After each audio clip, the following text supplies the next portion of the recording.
यूं तो ऐ जिंदगी तेरे सफ़र से शिकायतें बहुत थी, मगर दर्द जब दर्ज कराने पहुंचे तो वहाँ कतारें बहुत थी।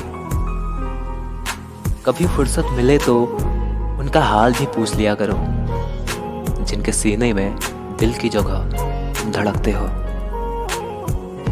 जब गिला सिकवा अपनों से ही हो तो खामोशी ही भली। हर बात पे जंग हो ये जरूरी तो नहीं। फूल देखे थे जनाजों पे अक्सर मैंने, मगर कल शहर में फूलों का ही जनाजा देखा। उम्र जाया करती लोगों ने और के वजूद में नुक्सा निकालते निकालते।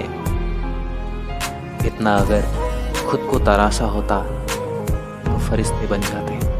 मैं हर रात सारी ख्वाहिशों को खुद से पहले सुला देता हूँ। हैरत की बात तो ये है कि हर सुबह ये मुझसे पहले जाग जाते हैं। आज हर खामोशी को मिटा देने का मन है, जो भी छिपा है मन में लुटा देने का मन है।